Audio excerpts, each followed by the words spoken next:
رسول بخش رئیس صاحب، آپ کو کیا لگتا ہے کیا اس اپوزیشن اتحاد کو عوامی پذیرائی مل سکے گی؟ پشین سے یہ آغاز کر رہے ہیں، ایک تو بلوچستان سے ہی کیوں آغاز ہوا اس کا جواب سلمان صاحب نے دے دیا، لیکن سکسیسفلی یہ مختلف صوبوں میں جلسے کرتے ہوئے ایک مومنٹم بنا سکیں گے؟ دیکھیں، امکانات تو موجود ہیں، اس لیے کہ جو پہلی شرط ہوتی ہے اس قسم کی تحریکیں چلنے کے لیے، وہ ملک کے اندر عدم اطمینان ہے، وہ اس وقت موجود ہے۔ دوسری بات ہوتی ہے کہ ایک حکومت یا اتحادیوں کی جس طرح سے یہ حکومت بنی ہے، یہ پاکستان کی تاریخ میں پہلی دفعہ نہیں بنی۔ یہ ان کی مسلم لیگ نون کی چوتھی حکومت ہے، پاکستان پیپلز پارٹی کی 7ویں حکومت ہے۔ تو یہ وہی جماعتیں ہیں جو ماضی میں پاکستان میں حکومت کرتی رہی ہیں اور جن کی معاشی، اقتصادی اور دیگر پالیسیز کی وجہ سے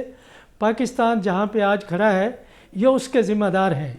یہ صرف حزب اختلاف کی سیاسی جماعتیں نہیں، عوام میں بھی یہ رائے پائی جاتی ہے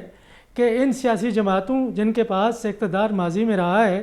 اور اب بھی ہے اور جن کو اس وقت اسٹیبلشمنٹ کی سرپرستی حاصل ہے، ان کے پاس ہے کیا، ماضی میں کیا دیا ہے۔ تو اس وقت حکومت کے لیے جو سب سے بڑا ایک چیلنج ہے وہ اپنے آپ کو ایک نئی طاقت کے طور پر منوانا ہے کہ ہم وہ نہیں ہیں جو نواز شریف کے زمانے میں تھے، زرداری صاحب کے زمانے میں تھے، لیکن اس کا جو اس وقت کا بیانیہ ہے وہ یہی ہے کہ جی ہم تو اس جگہ سے شروع کر رہے ہیں جہاں پر نواز شریف چھوڑ کر گئے تھے، لیکن یہ نہیں بتاتے کہ نواز شریف پاکستان کو کہاں چھوڑ کے گئے تھے اور کہاں پہ آج کھڑے ہوئے ہیں۔ اگر شہباز شریف کی اپنی حکومت ہوتی تو یہ بتاتے کہ یہ 5 سال کا انہوں نے ایک اقتصادی پروگرام دیا ہے کہ یہ ہمارے اہداف ہیں، یہ نہیں ہے کہ ہم آپ کو 5 سال کے بعد بتائیں گے، ہم آپ کو ہر مہینے بتائیں گے، ہر 3 مہینے بتائیں گے، اور یہ دیکھیں ہوتا ہوا آپ دیکھ رہے ہیں۔ تو تب ایک اعتماد پیدا ہوگا، ساکھ پیدا ہوگی اس حکومت پر۔ اس وقت جو حزب اختلاف جس چیز کو ایکسپلائٹ کر سکتی ہے وہ اضطراب، عدم اطمینان اور جو ماضی میں ان حکومتوں کی کارکردگی ہے وہ اس کو ایکسپلائٹ کر سکتی ہے۔ لیکن آپ کو نہیں لگتا رسول بخش رئیس صاحب کہ حزب اختلاف کو سڑکوں کے بجائے ایوان میں کردار ادا کرنے کی ضرورت ہے؟ اگر ایوان میں یہ مسائل حل ہو سکتے ہیں تو سڑکوں پر جانے کی کسی کو ضرورت نہیں پڑتی۔ اگر ایوان 3 لوگوں کے ہاتھ میں قابض، 3 ہاتھ اس کے اوپر قابض ہو جائیں، ایوان وہ ایوان نہ رہے، اس کی خود مختاری نہ رہے، اگر میں سمجھتا ہوں کہ ایوان سے بڑا فورم کوئی اور ہو نہیں سکتا۔ لیکن پاکستان کی تاریخ یہ ہے کہ ایوان کے اندر جو وہ فیصلے ہوتے ہیں وہ بند کمروں میں ہوتے ہیں۔ اگر ایوان کے اندر ہوں، اور سب سے بڑی بات جو ہم بار بار یہاں پہ میں ایک بات دہراتا ہوں کہ اس وقت پاکستان کو جن اقتصادی، سماجی، سلامتی مسائل کا ایک انبار کا سامنا ہے، اس کے لیے ضروری ہے کہ یہ جلسے تو وہاں پہ ہو رہے ہیں، لیکن ایک جو قدم اٹھا سکتے تھے میاں شہباز شریف صاحب، وہ یہ تھے کہ ان جماعتوں کو اعتماد میں لیتے، اقتصادی پالیسی کے لیے ایک گول میز کانفرنس کے اوپر بیٹھتے، اور جو ایک جبر کی فضا پنجاب میں قائم کی گئی ہے اور اسی وزیر اعلیٰ کو نوازا گیا ہے کہ وہ سینیٹر بھی ہے، چیئرمین پاکستان کرکٹ بورڈ بھی ہے اور پاکستان کا وزیر داخلہ بھی ہے، کہ اس کے تانے بانے کہیں طاقت کے مرکز سے ملتے ہیں۔ تو وہ ساری چیزیں عوام کے اندر تو موجود ہیں، تو وہ سب اس کو ایکسپلائٹ کریں گے۔ چاہیے کہ ان چیزوں کو بھول جائیں، آگے کی طرف بڑھیں۔ آگے کے بڑھنے کا طریقہ صرف سیاسی ہے اور سیاسی جماعتوں کے پاس جانا پڑے گا۔ ان کو یہ نہ کہیں کہ آپ ہمارے پاس ہیں، شہباز شریف چل کے جائیں۔ آپ کو کیا لگتا ہے کیا اس گرینڈ الائنس کو، اس کی احتجاجی تحریک کو حکومت کے لیے خطرے کی گھنٹی سمجھا جائے، اور اس پر حکومت کی حکمت عملی کیا ہونی چاہیے؟ دیکھیں، اس گرینڈ الائنس کو تو پہلے یہ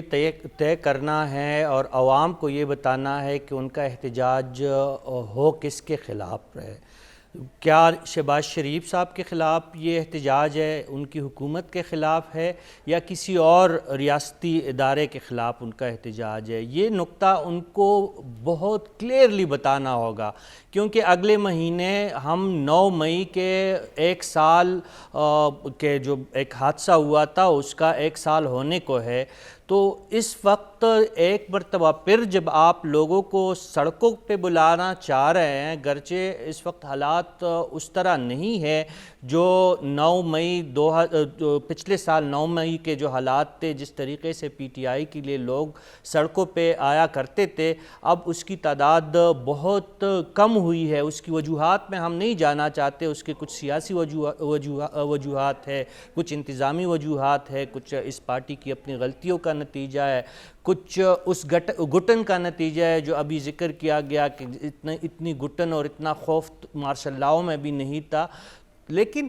یہ بات کل اس اعلامیہ کا ہمیں انتظار ہے کہ یہ احتجاج دراصل کس کے خلاف ہے۔ حکومت کو یہ اتحاد لیجیمیٹ حکومت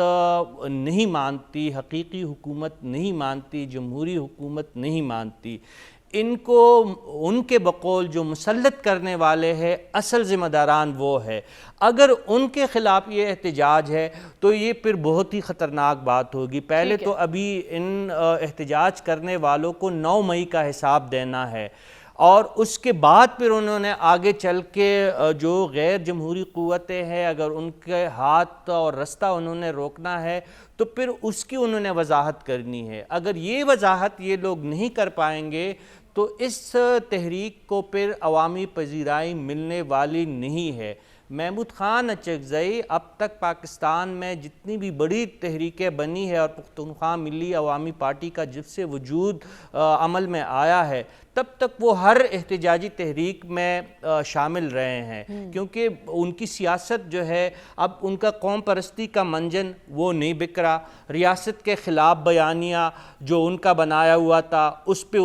کسی نے کان نہیں دھرنا۔ اس سے پہلے پنجاب سے بدزن کرنے کی جو ان کی ایک بھرپور کوشش تھی، ہمیشہ سے پنجاب کو برے نام سے، پنجابیوں کو برے القابات سے نوازنا، یہ اسی محمود خان اچکزئی کا وتیرہ رہا ہے۔ اگر پختونخوا ملی عوامی پارٹی کو میں پختونوں کی پی ٹی آئی کا ہوں پروپیگنڈا کے حساب سے، اور اپنی سیاسی مخالفین کو لتاڑنے کے لحاظ سے، تو کچھ غلط نہیں ہوگا۔ اب وہ ہر تحریک کو ہائی جیک کرنے کی کوشش میں رہتے ہیں۔ اگر ہم زیادہ دور نہیں جاتے، پی ڈی ایم کو ہائی جیک کرنے کی انہوں نے کوشش کی، وہاں ان کی دال نہیں گلی، 1-2 سیٹوں سے ان کی کہانی آگے نہیں بڑھی۔ اس سے پہلے ریاست کے خلاف پی ٹی ایم کا جو منظور پشتون کی تحریک تھی، وہ جب اٹھ کھڑی ہوئی، محمود خان صاحب اپنے کاندھے پہ چادر لا کے یہاں اسلام آباد میں ان کے ساتھ کھڑے ہو گئے، لیکن منظور پشتون اور ان کے ساتھیوں نے جلد ہی محمود خان اچکزئی کا جو ہے ان کا مقصد وہ بانپ گئے اور پھر اپنے آپ سے ان سے جدا کیا۔ یہ پی ٹی آئی اور ان جیسی جو باقی جماعتیں ہیں جو اس وقت سراپا احتجاج ہے، بہت جلد محمود خان اچکزئی کی اصل سیاست کو جان جائیں گے، اور پھر یہ لوگ پچھتائیں گے۔ اس وقت ایک ماحول بنتا جا رہا ہے، بانی پی ٹی آئی کو ریلیف ملنے کی باتیں ہو رہی ہے۔ فقط ریاست نے تو اپنی بات کہہ دی ہے کہ 9 مئی کے واقعے کو تسلیم کیا جائے، غلطی تسلیم کی جائے، اور اس پہ ریاست سے معافی مانگی جائے، تو ہو سکتا ہے کہ عمران خان صاحب 2-3 مہینے بعد ہمارے درمیان ہو اور آزاد فضاؤں میں وہ سانس لے رہا ہو۔ لیکن محمود خان اچکزئی اور ان جیسے جو باقی سرکش سیاسی